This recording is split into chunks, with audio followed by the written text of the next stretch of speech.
Right? We are Super. here with Hayden. How are you doing today, Hayden?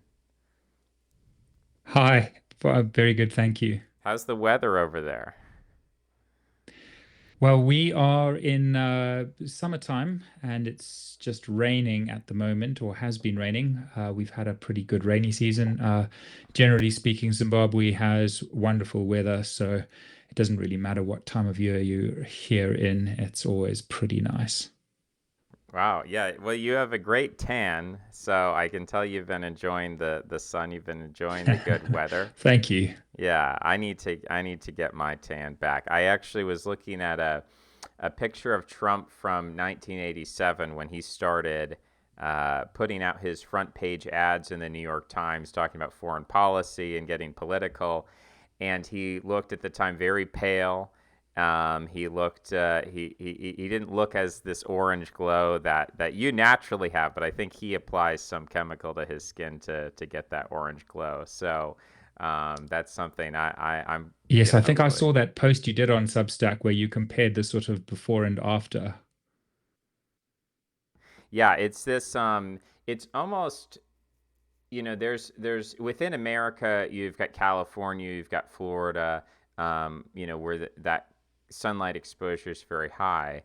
Um, and then you've got Africa and you've got Australia. So you've got these areas where Europeans have gone and colonized and they've found these really sunny climates and they're able to like have this transformative glow that's associated with the summer and they get that all year round. And I see that as a like it's instantiated within the sorority girls. So if you go to a college sorority, they all have that kind of bleach blonde, and which is again something that happens with the sun for a lot of people, and then also the tan skin. So it's like climatologically, there's this drive toward the south. You see that within America that people are moving from northern states to southern states, the Hmm. Carolinas and Florida and so on. I mean, they are leaving California because of fundamentally economic conditions, but a lot of people, Arizona is a huge within internal migration of Americans from north to the south. So it seems like we're in this cultural moment because America has this global influence that there is this kind of like desire for the eternal summer and the warmth, and we're getting away from the cold. Whereas, I don't know if it was if you look at like the third world kind of migration to something like Canada, it's like the reverse. It's like the great switcheroo. Like all the Europeans want to go south, all the people from the third world want to go north because of these different aesthetic and economic conditions. That kind of interests me on a cultural level. What does that mean? How do we think about that? So, you're not the first person from um, Zimbabwe that I've interviewed. I don't know if you're aware of Oh, that. wow. No, I'm not aware of that at all.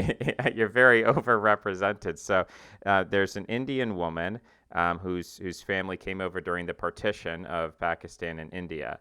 So her family came over, and she survived the Bin Laden bombing of the American embassy. She was one of the people who was injured there, and then came over to America after that. So she sort of introduced me to what the conditions were like and the degenerating conditions from being in a British school, which is almost all Indian, and kind of like intersecting with this wider, kind of like a state within a state. Like you had your own kind of private school conditions, and then outside of that, you had this chaos and crime and degeneration and things like that. So I imagine I don't know how, you feel free to go as personal as you want or as impersonal as you want, but could you sort of describe, yeah, again, either from a personal perspective or a historical perspective, what is the trajectory of Zimbabwean history?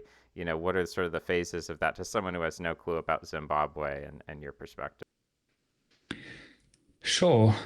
So it, it's probably easiest for me to relay that through the history of my own family because I know that better than the history of the country, I suppose. So on my mother's side, uh, yeah, one of my ancestors would have come up by ox cart in the 1880s and been one of the first settlers in Zimbabwe, and I suppose, yeah, stayed on and had children. And that began the kind of complex political nature of my history in the sense that my uh, my ancestors were split between reformists and I suppose traditionalists, you could say. So uh, I'm part like my father was very left wing, was in the South African Communist Party, and but many of my other relatives were on the other side. So yeah, it always made, I think, for a fractious family environment.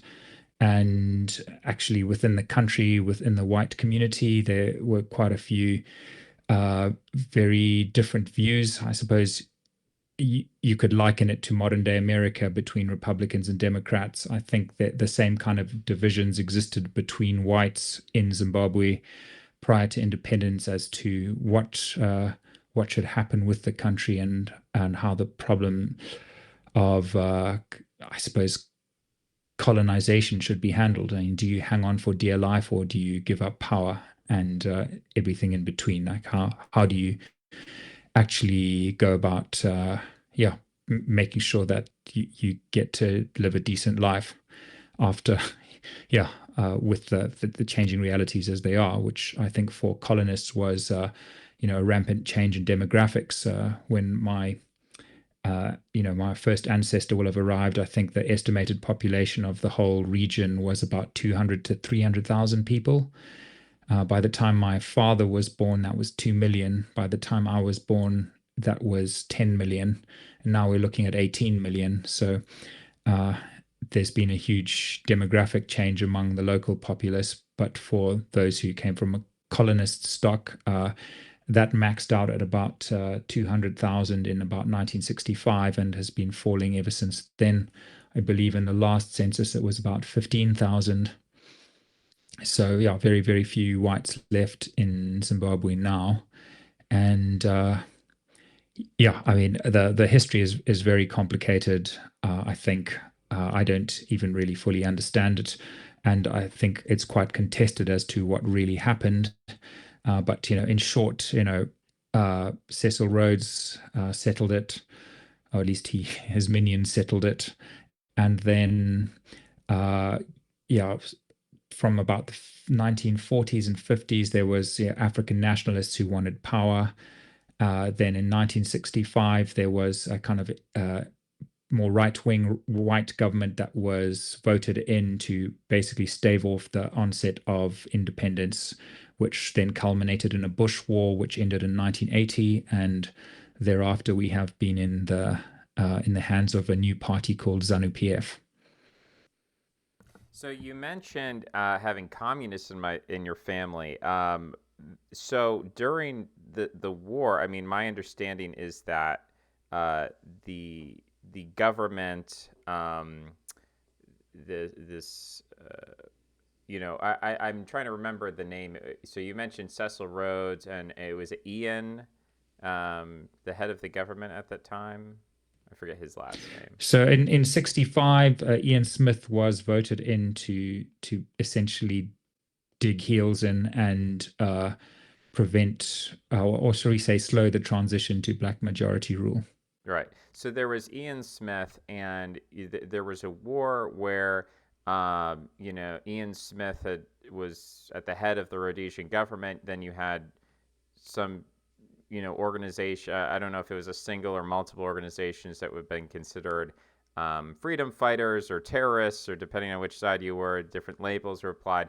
But that the Soviet Union was supplying the opposition, and that the United States at some point imposed some form of sanctions on the Rhodesian government of Ian Smith. And so I guess my question would be, during that war, which I think from the outside looks like a war, or I think probably this is how Ian Smith would have described it, is we're fighting communists, right? So if that is the case, were members of your family who are identifying as communists, would they have gone and provided material support or logistical support, or actually fought in the army? I mean, how did that play out? Were there Was this split in a civil war? So on my father's side, he was a lawyer, and he trained in South Africa and then came to Rhodesia at the time. And if he was a sort of a kind of card-carrying member of the Rhodesian system, he would have gone into the army and fought, I think. But for various reasons, he managed to avoid that and ended up, in fact, from his accounts to me, uh, being a kind of lawyer to a lot of those liberation figures. So he described many times going to visit Mugabe in prison, and Nkomo in prison, and yeah, the sort of things that he debated and discussed with them in the 70s when when he would go and see them. So yeah, he was very much of the view that uh, that everything would be fine once Mugabe was in power.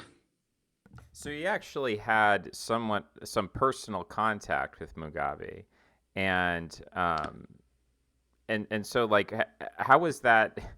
So then eventually, the government of Ian Smith, it dissolves at some point. I'm not sure exactly what that process looks like, but Mugabe does take power. Um, was there a sense for people like your father? I mean, because the parallel is Nelson Mandela. Nelson Mandela was in jail, and then he becomes president of South Africa, and he's holding hands with everybody and bringing people together. It's a rainbow coalition. I don't. Was there a moment in time where it seemed like Mugabe was going to have a similar? And I don't know about the. I think I have the chronology kind of reversed here in the way that I'm telling it, because I think Mugabe took over before Nelson Mandela. So, maybe Yes. there's some lessons that were learned from there. But were people kind of expecting, like your father, was he expecting like Rainbow Coalition, we're going to have reconciliation process, things are going to be forgiven, versus what ended up happening where there were, maybe more violent than people expected, or more land expropriation and expulsions and those sorts of things? Well, so I think one of the things that's happened in Zimbabwe is that the whole history has been framed in terms of a racial dichotomy, which I don't think really exists. So one of the things that shocked me when I was a boy, when I would ask my father about, what happened when he visited Mugabe in prison, he said to me that Mugabe at that point already regarded the whites as a spent force and didn't even really concern himself too much with them. What really irked him was Joshua Nkomo, who was in the opposition party. And yeah, he mentioned to me how they were constantly trying to have each other killed from within prison.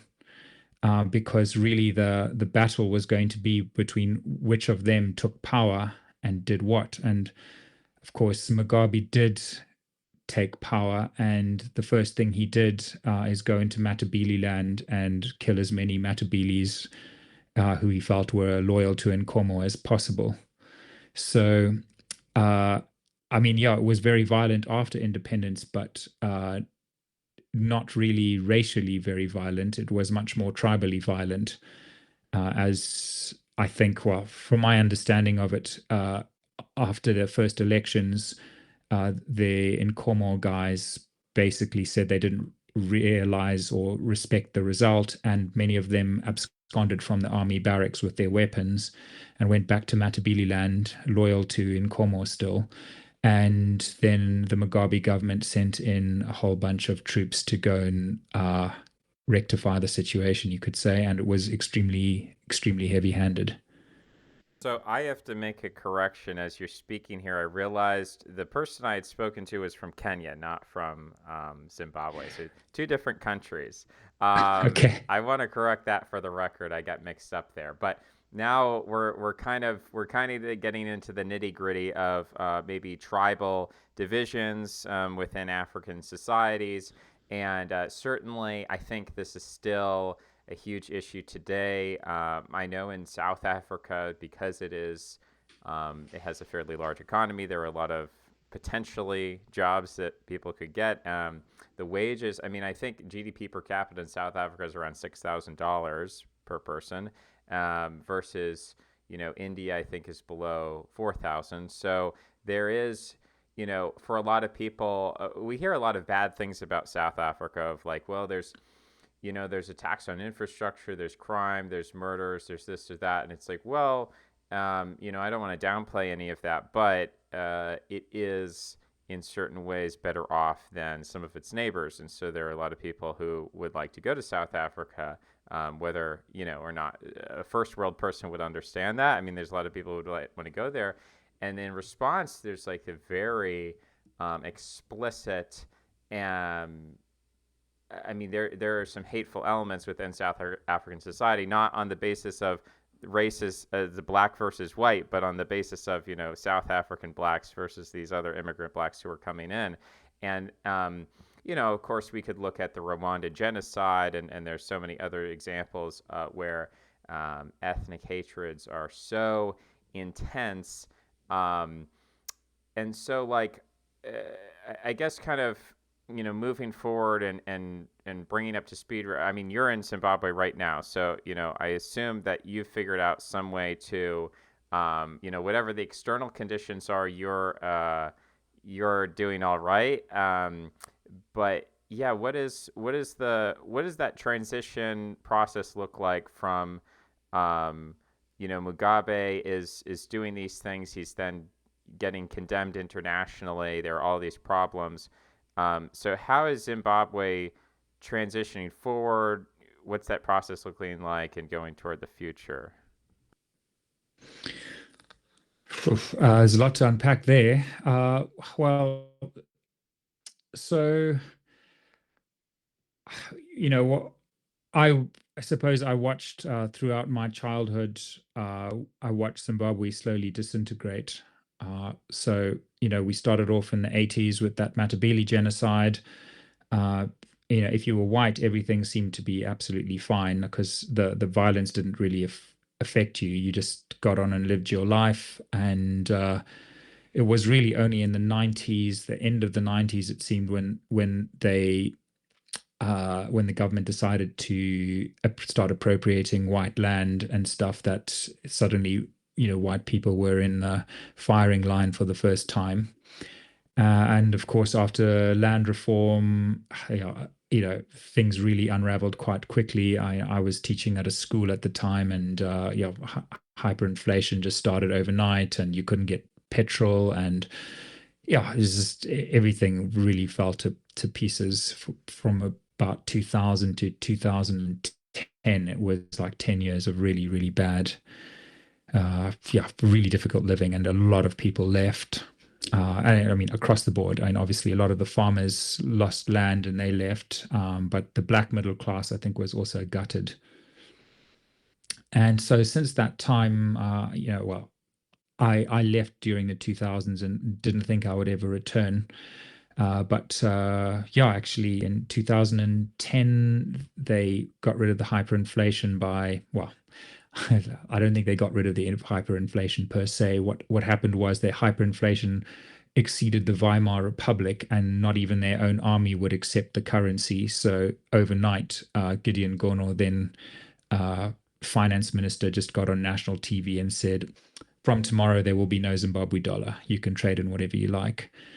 And that seemed to fix things a bit from about 2010 moving onwards. And I moved back in 2012 to Zimbabwe, and tried to make a go of things from then. Of course, we had a coup in 2017 where the second in command decided to make a play for power. So there were tanks all over the place. He took the reins. Mugabe was deposed, and now it's back, I suppose, to almost indistinguishable from the Mugabe era, in the sense that all the same usual suspects are there. Just the factions are slightly different, and people like myself try to sort of carve a niche out of the chaos that's there, and make something of our lives, I suppose. So what's sort of the motivation there? Because it sounds like it's not the ideal. I mean, if you were like, well, I'm running this diamond mine or something, it's like there are people who are making a lot of money in Africa. I'm not saying there's no money to be made, but it doesn't sound like your primary motivation is you're just there because it's the best place to make money or something. Do you feel like it's your homeland? Do you have family who live there? Is it a sense of, there's this country that, you mentioned being a teacher and you'd like to help build it up and you'd like to do what you can as almost a charitable or humanitarian um, journey? I mean, sort of, or is it a mixture of those things? What kind of keeps you there? Well, I definitely, I mean, I sadly haven't made much money in Zimbabwe, although some people do. I mean, yeah, the people who get into illicit stuff here make a lot of money, uh, particularly smuggling. Yeah, there were guys I was at school with who made a lot out of gold smuggling and cigarette smuggling and this smuggling and that smuggling. But yeah, that sort of thing has never really appealed to me. At the moment, I run a process control engineering company trying to build out technology for mining and agriculture, which is a little bit of a hard sell in a place which is still kind of running in the 1990s in terms of its sort of mindset. Uh, but yeah, I suppose more than that, I always just felt a sort of sense of destiny here. I suppose when I grew up, I had a very strong connection to the bush, to the wilderness, to my sense of history, and yeah, I for some reason that sort of binds me to Zimbabwe, and I feel loyal to it as a country, and in terms of my relationships with people here, I feel very obligated towards making a difference. Yeah, so as far as I understand right now, there are three, well, okay, we'll say four major global powers who are very interested in Africa. The first is America, just because America is interested in everyone everywhere. You have the French, who have a traditional relationship with West Africa, um, who have recently started certain military withdrawals, so it looks like their influence is declining. Then you have Russia, which was always involved as the Soviet Union, and then took a break because it was basically going under some restructuring, and now with the Wagner Group, seems to be providing more and more security for different African countries who have a problem with security. And behind all of that, there's China, who's not really interested in putting Chinese troops in Africa, but they are interested in building bridges and giving loans and these kind of infrastructure economic things. So I see the relationship between Russia and China, sort of like Russia provides the muscle and then China provides like the infrastructure, and the United States and France aren't really doing a good job of competing with that model. There, a lot of what the United States does is through NGOs, which, like Bill Gates, provides like vaccines, and there's these efforts at clean drinking water and digging. I mean, I remember being in school, and you're in middle school or something, and they're like, go tell your parents that we can buy a goat for this African village. So it's very like, it's not, and I look back at that and I kind of have a problem with it. I mean, I think some of it's good, but some of it's like, yeah, I mean, at some point, if you built a bridge, that kind of long-term infrastructure investment is going to end up being much more valuable than buying everyone a goat, because all you're doing is you're kind of like you're easing the burden of their current agricultural lifestyle, but you aren't leveling them up to that more Mm. urbanized economy. So can you comment a little bit on like foreign investment and foreign relations in Zimbabwe? Do you see, is there like, have you had to deal with Chinese investors in your company, or like, what's the playing field looking like right now? Well, the playing field's just changed quite drastically in the since Trump got in. I'll say that a lot of the Americans I know here have just all lost their jobs. Some of them were doing good work, I think, uh, and certainly, at least from a geopolitical point of view, I think America's just made itself irrelevant because you pull out one of the one of the aims of having aid is to have levers so that you can, pull some levers and make things happen and get people on your side, or, incentivize behavior in your national interest. And America's just taken itself out of the picture, and that vacuum will inevitably be filled by China and Russia. And so, yeah, we're seeing a very, very big shift at the moment. But in any case, I would say America has been on the back foot because, you know, they generally want to do the right thing and are, you know, they try to have sort of conditions in place to support democratic processes and human rights and stuff. And, if that's your bent, you don't stand much chance compared to the Chinese, who come in and just don't care about any of that stuff and just say, well, look, here's, give us $40 billion worth of Chrome, and we'll just pay you handsomely to your private bank account. It's pretty difficult to compete with that when, most of the leaders here will be asking, what's in it for me? And if you go to dangle carrots, well, if you're American and you go and say, well, we'll give you this money, it won't go to you individually. It'll go to your health department. But in exchange for that, we also want some transparency measures, and we want you to promise to have free and fair elections and stuff. It's just not very appealing, I think, for despotic regimes to deal with America like that. But insofar as you did have an influence, I would say that influence is now zero or close to zero. Yeah, I mean, I was recently, so I do some private tutoring, and uh, as through history, and one of the things I'm going through right now is the history of the American colonization of the Philippines. And Hmm. it was a huge controversy within America. I mean, this is another funny thing, is that people imagine that in the past that, like, I don't know what the whatever year they want to stamp on it is, they'll say, well, it was before 1945. Like, you could just walk into a country and shoot the opposition and take over, and everyone just accepted that as completely okay, or whatever year they want to stamp on it. But it's very controversial.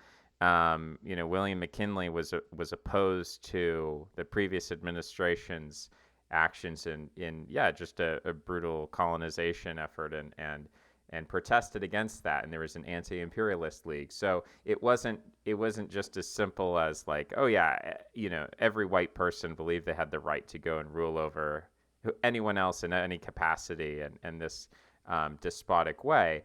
um, but ultimately, what shook out in the Philippines is there was a war, and eventually the Americans came to a settlement where they agreed to have a Filipino parliament under sort of a protectorate, where America would control sort of militarily external foreign relations, make sure the Spanish didn't come back in, or any other European power.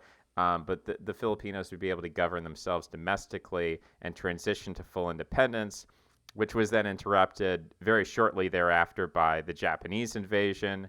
But after World War II, the Filipinos gained full independence. They still have a pretty close relationship with America. There is, that's always an evolving relationship. But that story of I mean, it didn't start with America, of course. It started with the Spanish, right? So it's not as if the Philippines was like a raw, uncolonized land in 1898, right? It had already undergone all of this colonization.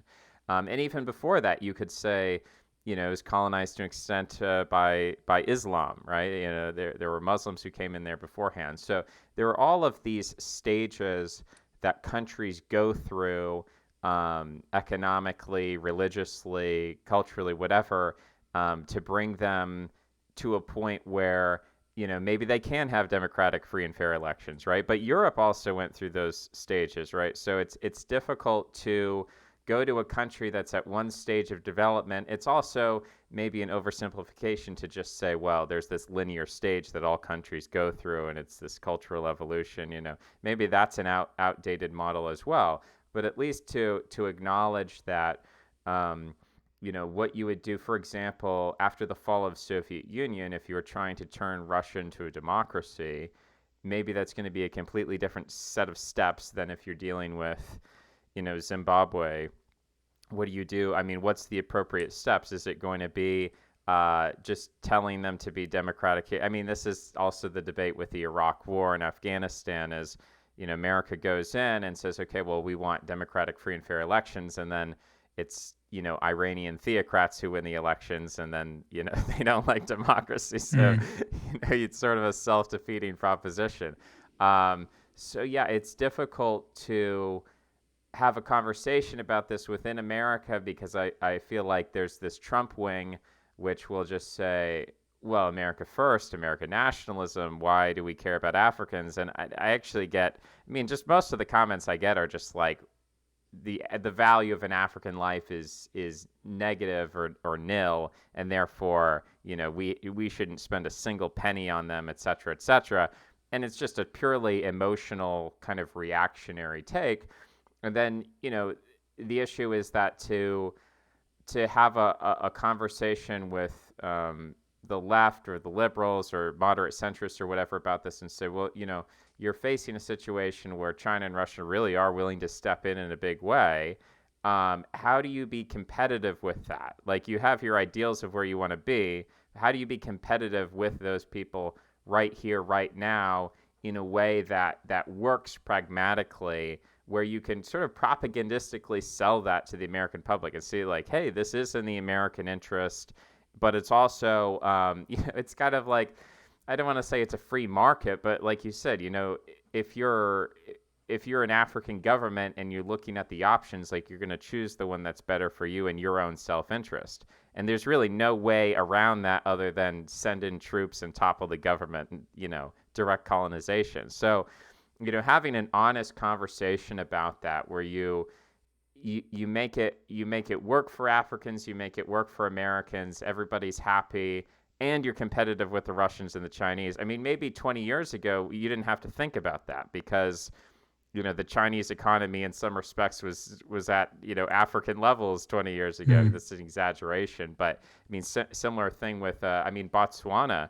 20 years ago was doing better than Russia in certain, so it's like 20 years ago there was no competition, so America didn't have to Mm. actually like figure these things out ideologically. Okay, like, how do we justify our actions here? What is the American interest? What is the role? What is the destiny of America? I mean, I like that when you put things that way, because I think without a teleology, without a clear idea of like, what are we doing here? What is our purpose in the world? Whether you're as an individual or whether you're as an entire country, you need that goal to move forward. And you might discover along the way that, I don't know if this is the best idea. Maybe we need to change a few things, but you still need to go into it with some vision. And I think that's kind of what Trump just has, this negative vision of like, well, because we don't have a vision for Africa, we'll just pretend it doesn't exist, cut it off, and let it Mm. float away into the ocean or whatever he thinks.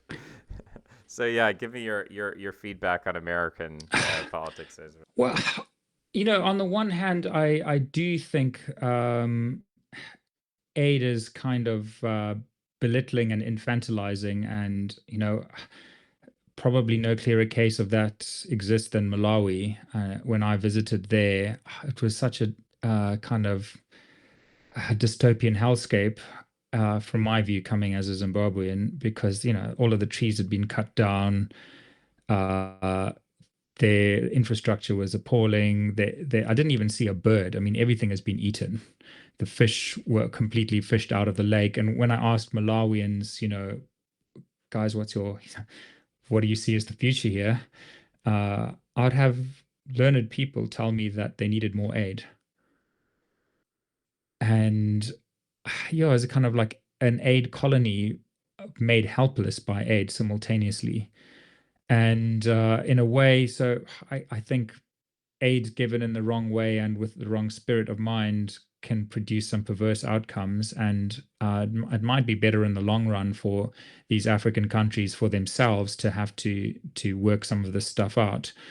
But from an American interest point of view, if I put that cap on, I think yeah, they're just making America is making itself irrelevant. At the same time that maybe it's also empowering indirectly Africans to make better decisions. Uh, One thing I will say about the Chinese, and this is actually not my observation, but a German businessman I knew over here, who's way more optimistic about the Chinese than I am. He said to me that that the great thing about the Chinese is that they don't pick sides like the Americans.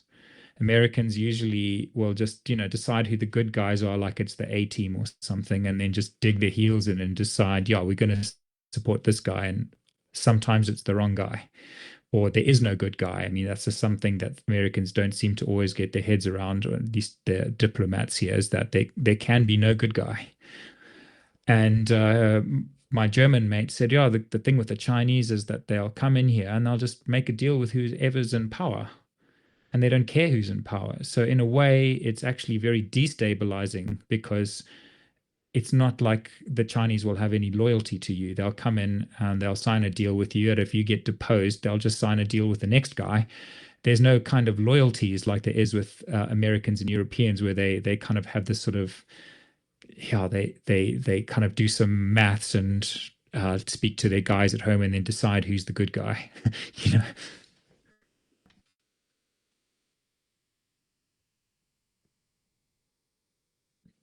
Sorry, your voice is Sorry about your that. mic's I just, thank yeah, you. there you go. Going way back, we have Julius Caesar going into Gaul, and he wasn't going in with an ideological bent, but he did immediately go in and say, "Look, I want some allies, and if you're not my ally, you're my enemy." And he was very consistent about rewarding his allies, to the point where after the war, he brought his allies into the Roman Senate, which was pretty, which upset the Senate, and then the Senate killed him for that reason, among other reasons. But he had this conception, and you could look at Alexander the Great, but that if you really want to, if you want to get an area under your control, you have to establish some kind of personal loyalty between the locals and yourself. And what you're describing with China, where it's completely transactional, and there's very, they're like, look, we're going to make some money, and so you guys have something to offer us, so we have something to offer you. And they're not really developing, like, um, the whatever that alliance system would be. Now, has America done a good job of that either? Probably not, because the ideological signals that America is looking for, I think those do work in certain circumstances, like maybe it works in Taiwan, or it works to a degree in Ukraine, where you can kind of distinguish friend from enemy, versus, like, what do you think about democracy? And if they're like, we love democracy, then you're like, yeah, you're probably going to be loyal to America. And if you don't, then you probably won't, right? There's a context where that ideological frame might work better. But in Africa, it's really hard to apply that. It's really hard to filter loyalty based on that, and to come up with something alternative. I mean, I know with the Germans in Namibia, um, the Nazi Germans were paying their pensions, like the ones who had fought in the First World War, which, these are sort of like little known facts that maybe are paradoxical or don't make sense. But I mean, they had learned German, and they did the German drills, and like there was this sense of personal loyalty between the commanders of the armies and the locals. And to develop something like that, I think historically there's a precedent for that. China's not developing it, Russia's not developing it, America's not developing it.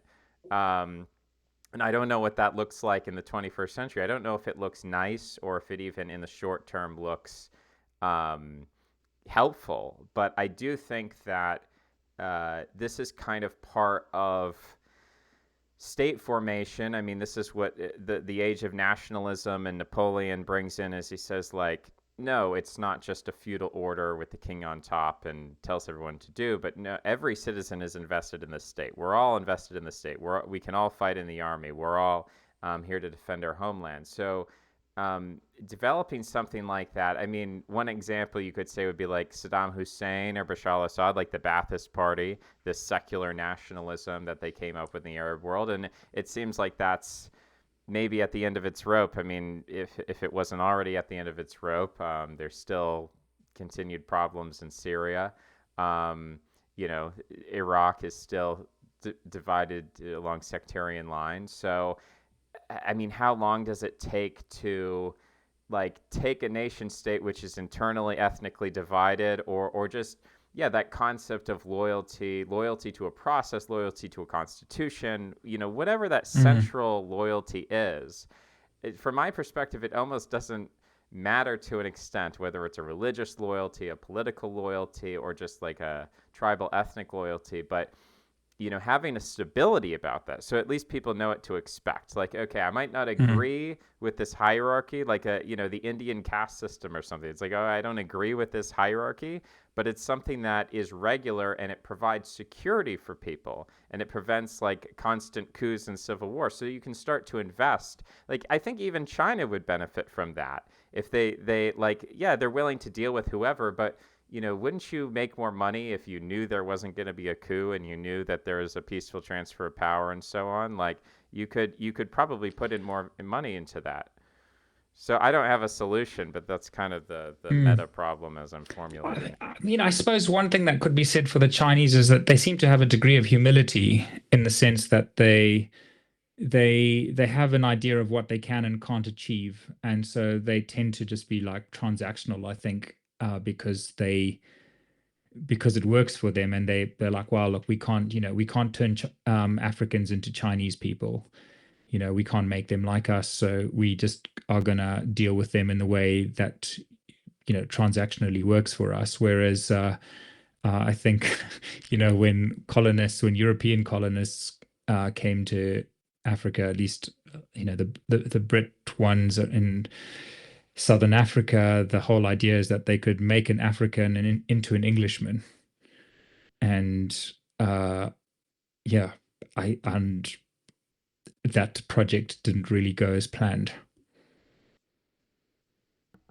Yeah, certainly.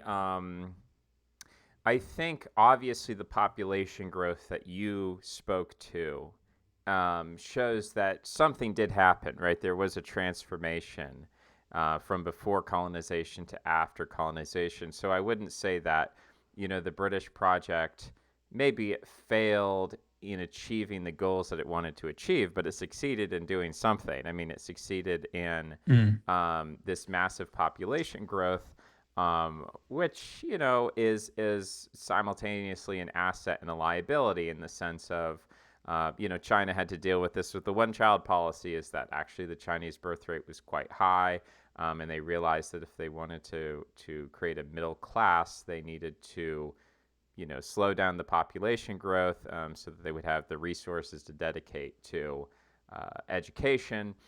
And Africa has a similar problem. I mean, you can't exactly use blame everything for that though, because you have the example of South Africa right now, which is basically a first world fertility model, but that's not corresponding with the economic growth. And one of the things is you look at the South Africa aid coming in, and now Trump is threatening to cut that as well. I mean, if it hasn't already been significantly curtailed, he's threatening kind of this, not just cutting aid, but also sanctions, right? So that's an even going beyond cutting aid.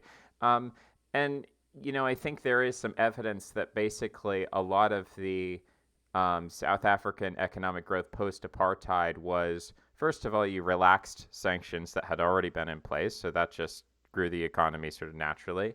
And then you brought in a lot of aid. And so now it's like, well, sanctions have been gone for a while and aid has these diminishing returns. There's only so much you can get done with aid in terms of economic development.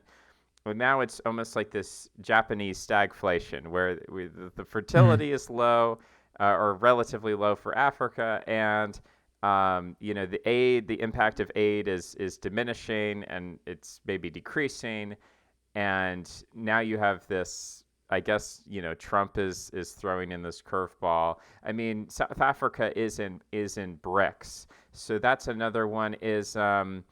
Uh, do you think that BRICS can be a because I know there are people who are very pro BRICS, and then there are people on the other side of it. Um, do you think that an organization like that, uh, bringing in, I don't know what South Africa, I actually don't even know what BRICS does. I heard about a currency, maybe there's some trade agreements or something. But do you see an organization like that being helpful for the future of Africa? I don't know if that's further trade integration or security integration or where that's going. Or do you see, is BRICS kind of all for show? And do you have an opinion on that? Honestly, I don't know that much about the BRICS arrangements, but I think South Africa is in big trouble for its own internal reasons, and I can't see how it's going to be a major mover and shaker in a kind of BRICS organization while it's simultaneously falling to pieces. And yeah, the genesis of that falling to pieces has been a long time in the making, and coming from Zimbabwe, which is a fraction of the size of South Africa economically, it's quite a scary place to visit because the nice thing about Zimbabwe is it's so simple. We had some a little bit of mining and some mealies in the ground, and you just harvest your tobacco and your maize and stuff, and you've got an economy, and you break that, okay, it falls apart, but you can fix it quite easily. South Africa is a whole different beast. They've got very, very complicated, sophisticated manufacturing. They've got much more diversified agriculture. They've got a huge service sector. They've got manufacturing which depends on a lot of moving parts. So just their railway infrastructure and their ports and their power grid, which they need to drive everything, and it's all of it is falling to pieces. So I lived in South Africa for 4 years, and when I got back to Zimbabwe, I wanted to kiss the ground. I mean, it was just it was a scary country to live in and to witness because it's got a lot more fault lines than Zimbabwe, and I think when it goes wrong, it could be a hell of a lot more explosive and yeah, just devastating than Zimbabwe was. And yeah, and in that regard, I don't know what that means for BRICS, but I can't imagine South Africa is going to be a strong player in that equation if it's in the state that it's in, or Yeah, I that mean, it'll increasingly become also.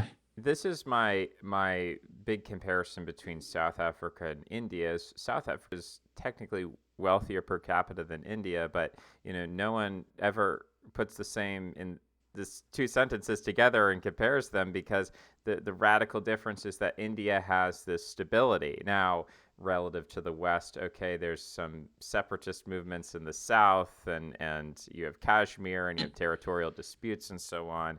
I mean, they literally sent out soldiers with sticks and batons to go fight the Chinese in the Himalayas, like a mock pretend little war without guns, which is, I mean, hey, as long as people don't die, I mean, I guess have at it, go beat each other with sticks or something. But so it's clearly not at the level of stability of a Western European country, but at the same time, they're slowly developing infrastructure, but they're developing it in a, some people would say they're developing it quite quickly, but I mean, they're developing it in a linear fashion, right? So we build stuff up, and then it's there, and then we build on top of it, and then we build more, and it's the staircase going up. Whereas with South Africa, it's like, well, you could inject a bunch of aid. Like you could build a new nuclear plant in South Africa. You could build new infrastructure, but then the question is, what's going to happen to it? Is it going to be maintained properly? Is it going to be Mm. sabotaged? Is it going to be attacked or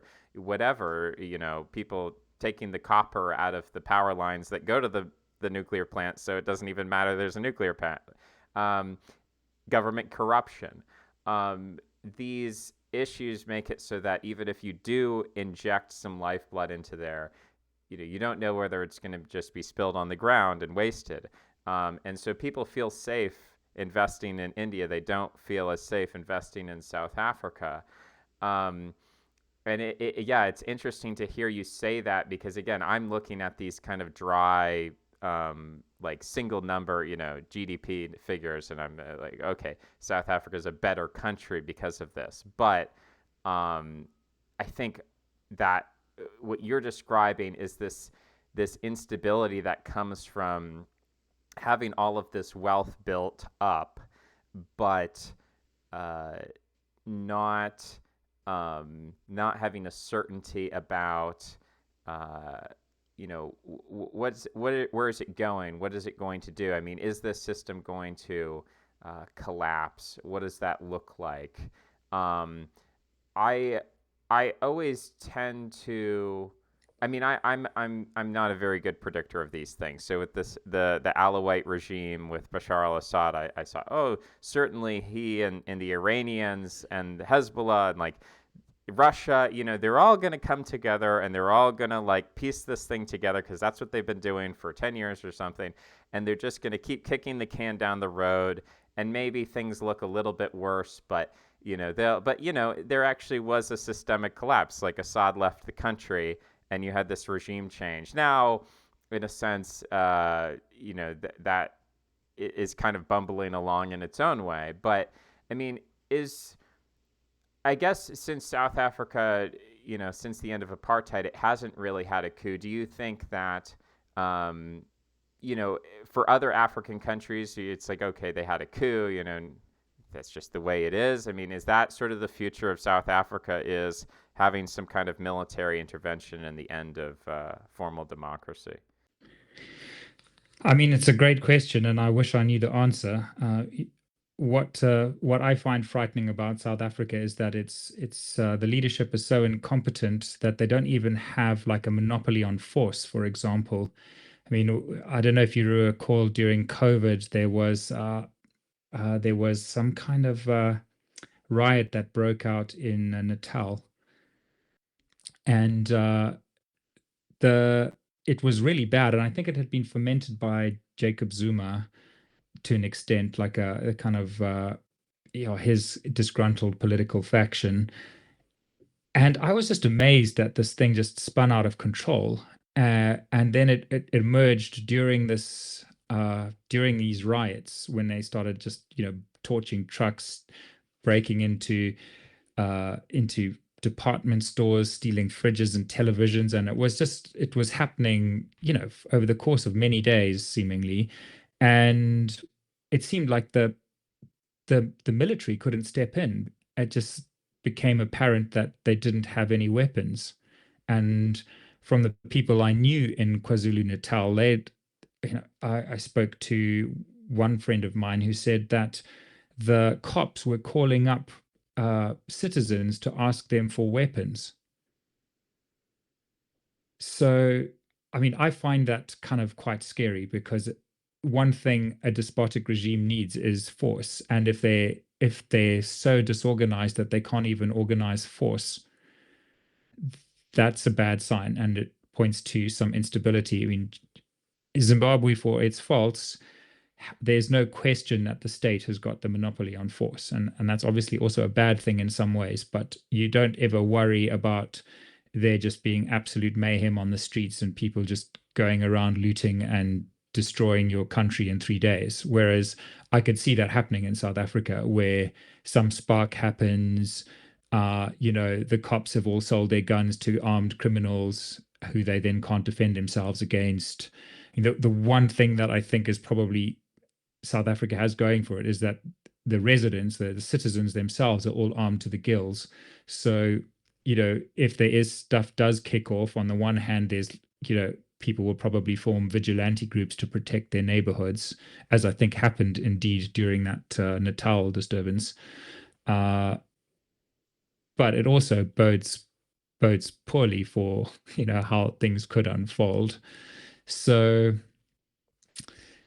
yeah, I don't know what that means for the future, but it doesn't seem to strike me as being as stable as other countries in the region, simply because the ANC just doesn't have a grip of its own force levers. Yeah, it's. I mean, it almost seems like, I guess, going back to that earlier concept of loyalty, like within, in dictatorship, you have a dictator, and he creates an association of his confidants and his close generals, and they then hire people who are loyal to them, and you create this hierarchy where it's like, okay, we know where the power lies. Now maybe that's an evil dictator, and it's terrible, and they should be thrown out, replaced with somebody else, but everybody knows what's up. Whereas what you're describing with the ANC, it's like the ANC doesn't have that dictatorial hierarchy, and so everyone's like, yeah, technically I'm a cop working for this ANC government, but what loyalty do I really have to these people? I mean, it's not like a Mm. charismatic tribalistic thing, so it's like it's just a job, and if I can like sell off some police equipment to some criminals and make some cash for myself, I'm just looking out for myself here. So that mentality, and I see that.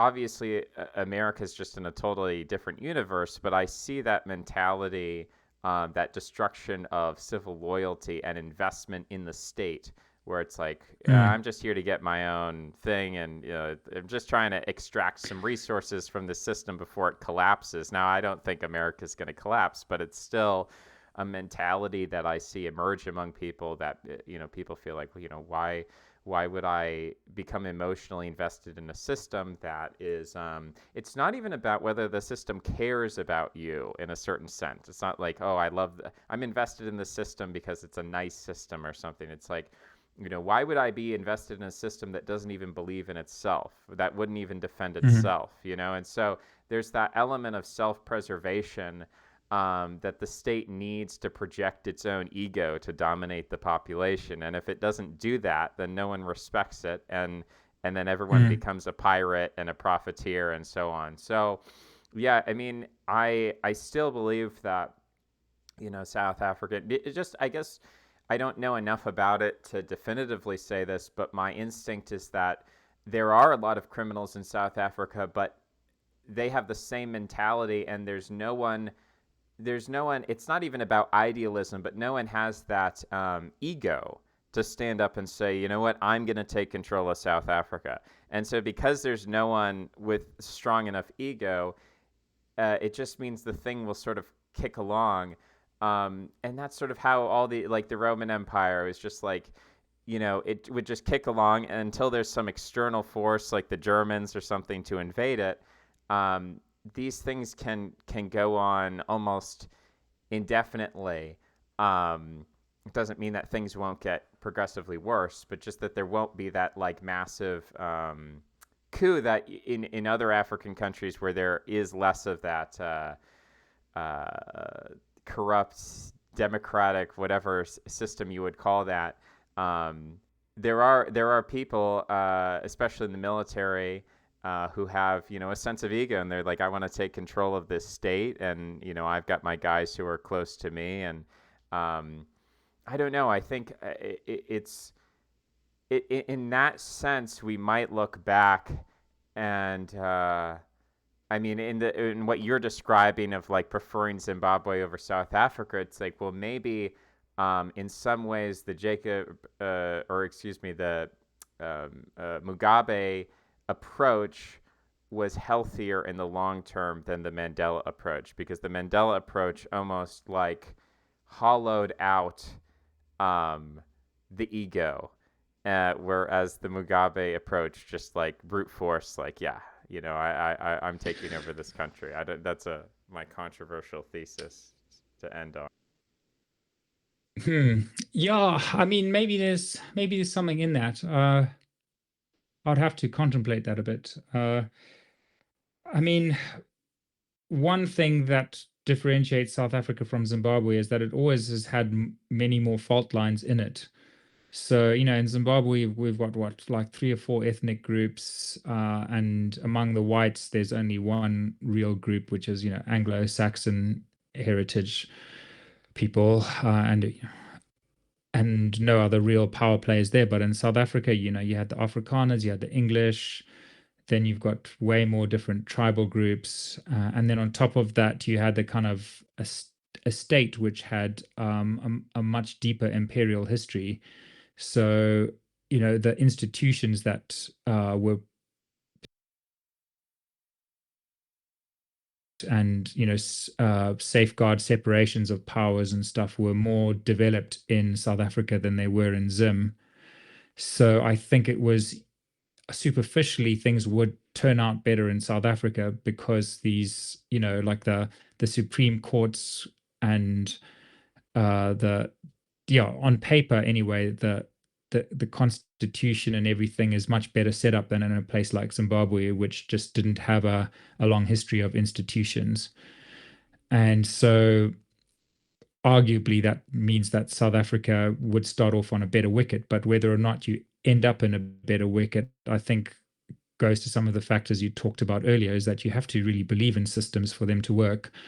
And in fact, I mean, one of the things that interests me and what I want to write about on my Substack is, what what makes places function and what makes them not function.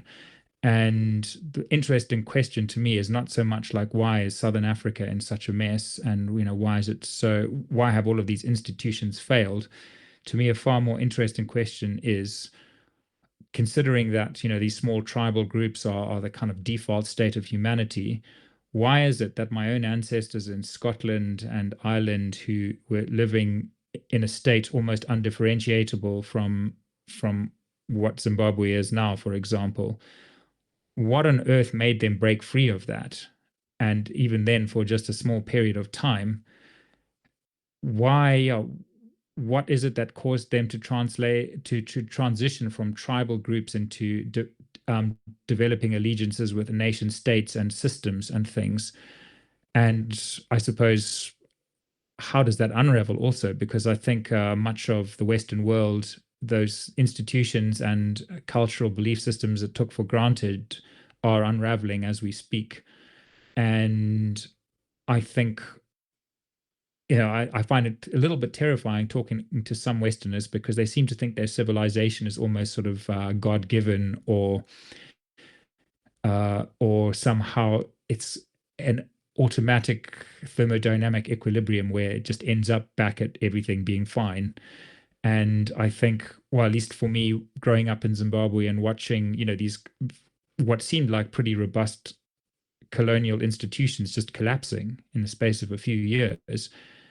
And I suppose my observation was that, well, yeah, they collapsed because the people who were supposed to police them didn't believe in them. And so suddenly everybody in the system was an outlier, and therefore the system couldn't maintain itself. And it makes me wonder, like, in the US now, you just need to get a sort of critical mass of people who want to break the system, or who just don't believe in it, or who have allegiances to another system, for it to just fall down. And I think it's that's scary and that's simple in some ways. And what interests me is, what gets people to that position are where they buy into something, and how do you get them to buy into that thing, and all collectively participate in some kind of structure. And I don't really have any answers to that, but it seems to me self-evident that if those structures break down and those beliefs break down, then you just don't have a civilization anymore. Those are all very good questions, and we will have to answer them in a future series of essays or podcasts or something. This was great, Hayden. I really like where we got with this. And yeah, we should definitely continue this. Um, Anything you'd like to shout out? Any last words before we conclude? I'd just like to say thank you very much for considering me for having a chat like this. I found it very interesting, and I'd love to hear your ideas on some of the other things that you cover in your Substack in a follow up sometime. And just, yeah, thank you very much. I've really enjoyed following you and getting your ideas on things. And yeah, it's been refreshing to to find someone like yourself who kind of has a slight political slant on things, but also, I mean, presents arguments that I haven't really thought about, information I haven't thought about before. So yeah, it's been refreshing, and there's not that many Substacks that do that. So thank you. Well, thank you. This has been really great, and we'll continue the conversation soon. For now, All right, thanks for coming on. Take care. all right. Take care. Bye bye. Cheers. All right, that was a good one. Man, I love Africans, dude. I love all kinds of Africans. It's a diversity of Africans. I'm asking to be let into a new. All right, we'll stop recording.